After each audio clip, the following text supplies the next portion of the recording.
I don't think I've ever had an experience with a film quite like I did with Soul, where I went from absolute hype to absolute disappointment in the course of a single trailer. The teaser had me excited for so many reasons. First, Pixar has yet to do a film that's completely grounded in reality. All their movies have some kind of fantasy element to them, and animation is great for that. But I would love to see Pixar tackle a movie that's more animated reality than fantasy.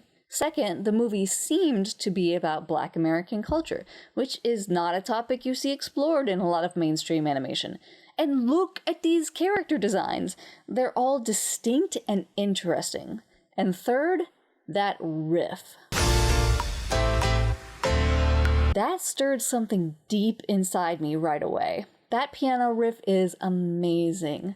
Although it was disappointing to learn that riff came from a group of white artists, a sad foreshadowing of what was about to happen. Because between the music, the visuals, and the voiceover, it seemed like Soul was being set up as a very down-to-earth story about dreams, music, and the triumph of the human spirit set against an urban Black neighborhood.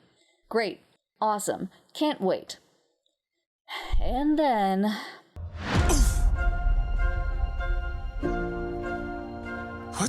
What is this? I've long complained that Western animation could stand to be more experimental. In America, we basically understand animation as either children's stuff or childish humor for adults.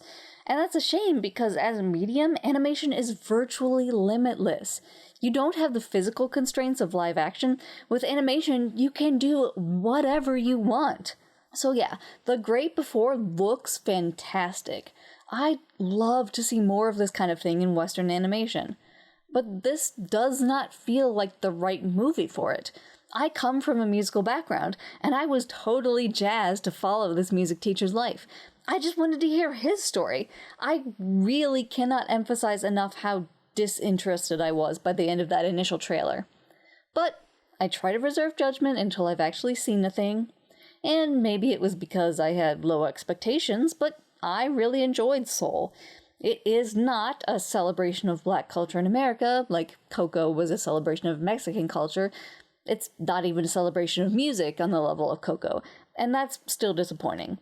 And I'm not remotely qualified to talk about representation, at least when it comes to race, but I did find this great Tumblr post, which was really just a bunch of screenshots from Twitter, and there were a few people who put forth the same idea. One of the biggest criticisms of Soul is that while the main character is a Black man and on screen for most of the movie, his body is possessed by a being that is coded to be white. And these people post a really easy fix. Just have 22 be a Black character. The spirit of Joe's father, a Black-coded kid, anything. It would have gotten rid of the unfortunate implications of a Black character sacrificing himself for a white one, and it could have added some extra punch to an already pretty emotional film. In this scene, 22, while in Joe's body, wows everyone in the shop with her super deep philosophy, and it does come across as a white person white-splaining? It portrays her as intellectually superior, basically. And again, there's a really easy fix here. Just have 22 be the one listening, while all the humans tell stories about their lives. Have her be enthralled by what she learns about the things they experience. It would get rid of the unfortunate implication that 22 is a better version of Joe than Joe is, and it ties in thematically with the story that 22 is learning how great life on Earth really is. It's just frustrating when issues like this have such seemingly obvious solutions. Also, 22 was a perfect missed opportunity to have a gender-neutral main character. 22 is an unborn soul, a being who has yet to come into existence. You could easily slip some gender-neutral representation under the radar by saying that 22's gender isn't defined because they haven't been born yet. The joke of 22 sounding like a middle-aged white woman because it annoys people, it's cute enough, but it just feels like a cop-out. There are all these short films on Disney Plus with diverse characters. Characters of color, gay characters, characters with autism, and it's just disappointing that they seem to be shunted off to the side in these hidden away short films and not included in more of their feature films. Also, this scene really bothered me, and I didn't figure out why until literally as I was writing this. It's not that it's a bad scene, it's a great scene. It's a fantastic moment between Joe and his mom, and the character animation is beautiful. I love that little gesture Joe makes when he's trying to figure out what words to say next. But that isn't Joe controlling that body. It's 22. Throughout the film, we've seen Joe acting like an excited little kid because it's currently 22's soul occupying his body. But here, Joe is acting like himself. It makes no sense from a narrative standpoint. Joe is telling 22 what to say, but presumably he's not telling her how to act. But the character animation is so great, I can't be mad at it. But the animation is so good, it also just makes me wish even more that we'd just gotten to see more of Joe as himself throughout the film. And I have mixed feelings about The Great Before. It is beautiful, the colors and shapes are soft and inviting, and I adore these abstract wireframe guardians of the world. They're a great example of the limitless nature of animation, and a brilliant integration of two-dimensional characters in a three-dimensional setting. They look amazing, and the way they move is mesmerizing. And Jerry's voice is so soothing and comforting, it just feels like a big warm hug. I also really love the look and idea of the zone. It has that gorgeous neon bi-lighting look that's just my aesthetic. And I especially like how it illustrates the fine line between passion and obsession with the idea of these lost souls.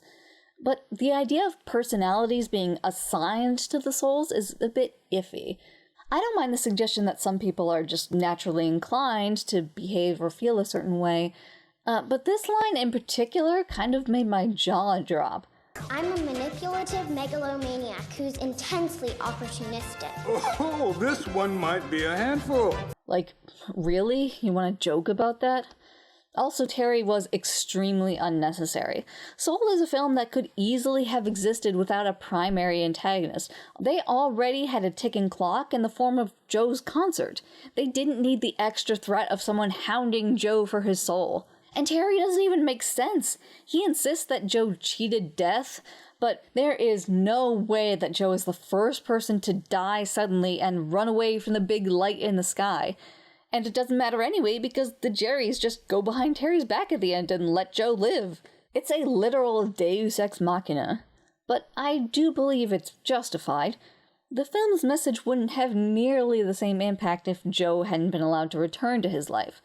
The last shot of the film is extremely powerful, and Joe needs to be alive in order for it to work. For all my complaining, I found the message to be extremely poignant, by far the most effective part of the film. So, let's talk about that message. The film's opening plays very cliché. You can see the writing on the wall the moment the central conflict becomes clear. The aspiring musician is stuck teaching middle school band to pay the bills, and getting hired full-time just means he's gonna have to kiss his dreams goodbye. Oh, but because this is a feel-good family film, by the end of the movie he's gonna overcome every obstacle in his path, and by golly, he's gonna achieve those dreams. And he does. Joe gets what he wanted, and it doesn't immediately solve all his problems or bring him eternal happiness. This scene really struck a chord with me, as I'm sure it did for a lot of people.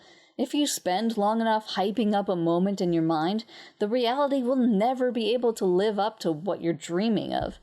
So, after some introspection, Joe seems to decide that 22 deserves a chance at life and goes back to The Great Before, going as far as to say that he'll go with her as long as he can, even if he can't take her all the way. That line is so clearly referring to teachers only being able to take their kids so far before those kids have to step out on their own. And at this point, my storytelling brain looked at the narrative up to this point and went, oh, I get it. This is the point in the story where Joe realized how fulfilling it is to be a mentor and how good he is at it. He's going to realize that teaching was his spark after all, what he was meant for, and he's going to go back to teaching with a renewed sense of purpose. His last name is even Gardener, as in one who nurtures. But no. The movie ends without telling us what Joe is going to do with the rest of his life, and that's the whole point. When Joe questions one of the Jerrys about what ultimately gave 22 the desire to go to Earth, what her spark was, Jerry responds with, "Oh, you mentors and your passions." And that cryptic statement doesn't really click until the end of the film. The central conflict is not will Joe achieve his dreams or not, it's The fact that Joe thinks his life has no meaning because he hasn't accomplished something great. That we don't find out where Joe's life goes from this point is brilliant. Maybe he'll go back to teaching. Maybe he'll keep playing with Dorothea Williams. Maybe he'll do both. Or maybe he'll do something else entirely. That's the point. Any kind of indication of what Joe plans to do after this would undermine the film's message. The point of life is not to be successful or to hit some arbitrary achievement or live up to whatever society expects of you. The point of life is to live it. Dreams and goals are wonderful things, but it's easy to get caught in a trap of thinking you're not worth anything if you don't achieve your goals or don't progress at a certain pace. I know I feel that way about this channel all the time. Every day I don't or can't make progress on it leaves me feeling like I've failed. And I've already missed my goal of putting out at least one video a month this year. And even when you do achieve what you've been working for, life goes on. At a time where the pressure to be extraordinary and achieve great things is higher than ever, Soul says, no, you matter because you are alive. You matter regardless of what you achieve or where you end up or what you do with your life. Your life has meaning, period. And that is an incredibly powerful and timely message. All this is not to say that Soul doesn't have issues or is above criticism. It just means that Soul has an incredibly poignant message delivered right when the world needed it most. Time will tell how Soul will hold up in Pixar's catalog, but I'll always be grateful for the note it ended on. Let me know what you thought of Soul, and if you like this review, consider supporting me on Patreon. Thanks for watching, and as always, I'm eternally optimistic, and I'll catch you guys next time.